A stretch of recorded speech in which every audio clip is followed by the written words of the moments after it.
Assalomu alaykum. Meni ismim Muxlisa. Men shu Grant ta'lim maktabiga o'tgan yili ikkita farzandimni olib o'tgandim. Kichkina farzandim 5-sinfga, katta farzandim 8-sinfga o'tdi.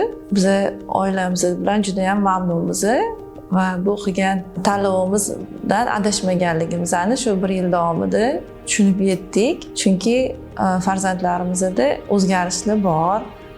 Ular o'quv ma'muriyatidan, o'qituvchilaridan juda ham mamnun bo'lishadi, xursand bo'lib kelishadi maktabga. Vaqtligi ham juda ham qiziqarli, yengilliklar o'rganib, uyga ham xursand bo'lib kirib kelishadi. Bu maktabdan xursand bo'lganim, o'tgan yili o'sha o'rganishgan fanlardan juda ham uyalib, javob bera olmay turishardi. Bu yerda qanaqadir farzandlarimda erkin o'zini fikrini bildirib, masalan, xorij tillarida ham bemalol gaplashib, og'zaki nutqlari ham rivojlangan deb tushunyapman. Chunki o'zligi xorijliklar bilan ham gaplashib, bemalol o'zligini erkin tuta olishyapti. Buni ko'rib juda ham xursand bo'ldim ona sifatida. Yana yengilliklar shu arab tilini o'rganishda. Bolalarni ilmi oshgan sari o'ziga ishonchi ham oshib boryapti, xudo xolasa.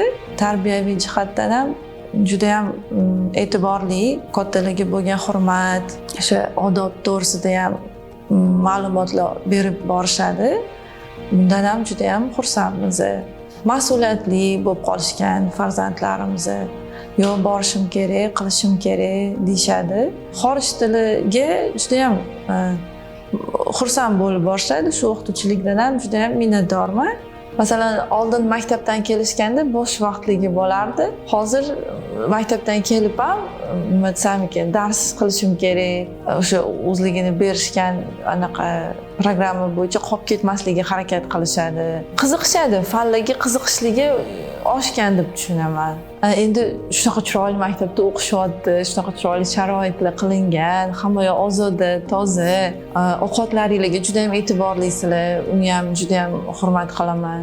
Har doim shu sifatli, o'zini vaqtida, keyin xursand bo'lib kelishadi-da, unaqa ovqatlari ham yaxshi ko'rib yeyishadi bolalarim ham.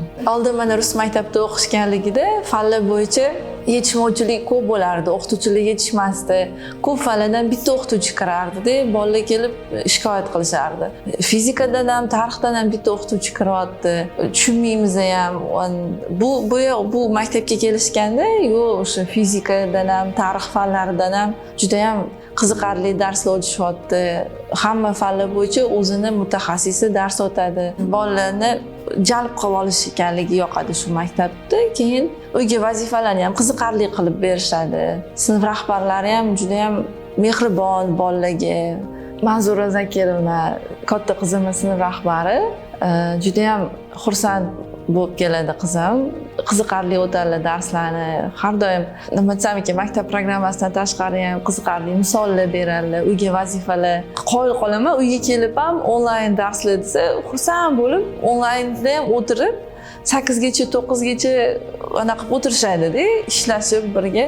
Qiziqtirganlar juda ham fanlarga. O'zlari ham juda ham mehribonlar, o'quvchilarni yaxshi ko'radilar.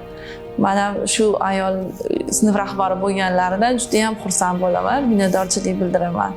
Yana bir qilgan ishligidan xursand bo'lganim, fizika fanidan yaqinda qiziqarli qilib mavzularni o'quvchilarga bo'lib berdilar-da. O'quvchilar o'zligi o'qituvchi bo'lib, o'zligini sinab ko'rishdi. Qizim ham tarbiyachilik ko'rib, o'yinlar o'ylab topib, puzzle'lar qildi, crosswordlar qildi. Unga juda ham qiziq bo'ldi shu narsaga tarbiyachilik ko'rib, o'zini o'qituvchi bo'lib his qilishi, qiziqib, o'zi ham o'qituvchisi ham undan xursand bo'lib, o'zlari ham crosswordlarga chiqib ketdilar. Menga sразу 2-5 qo'yib berdilar deb, bu ham bir motivatsiya-da, o'quvchini qiziqtirib, o'sha fanga bo'lgan qiziqishini oshirib, yengilliklar yaratib turishligi juda ham yoqadi menga. Chunki bolalar ham zerikib qolishmaydi fanda. O'zligini ustida ishlab, yanada bilimligi ham kuchayadi, mustahkamlanadi deb tushunaman. Farzandinglarni kelajagidan xavotir olib, aniq bir fan, aniq bir kasb egasi bo'lishni xohlasanglar, shu maktabni tanlashinglarni tavsiya qilaman. chunki bu yerda har bitta bola bilan alohida ishlab ularni qiziqishini hurmat qilib to'g'ri yo'naltirishga qo'lidan keladigan pedagoglar bor deb tushunaman. Jali 1 yil davomida bolalarimizni qo'llab-quvvatlab, ularni qiyin paytida ham, sog'lig'i bilan muammolar bo'lganda ham to'g'ri tushunib kelishdi. O'qituvchilariga alohida minnatdorchilik bildiraman. Shu sinf rahbarlari har doim tushunib, farzandlarimizga kerak bo'lsa shu tushunmagan joylarda onlayn darslar tashkil qilib, qo'llab-quvvatlab kelishganligiga, hammaligiga minnatdorchilik bildiraman. Bu maktabda o'quvchilarni yanada ko'p bo'lib, hamma o'ylagan niyatlaringizga yetib, shu bilimlari kuchli, shu O'zbekiston uchun xizmat qiladigan, o'zimizni, milliyligimizni butun dunyoga tanitadigan yaxshi o'quvchilar yetishtirib chiqishinglarni sizlarga tilab qolaman.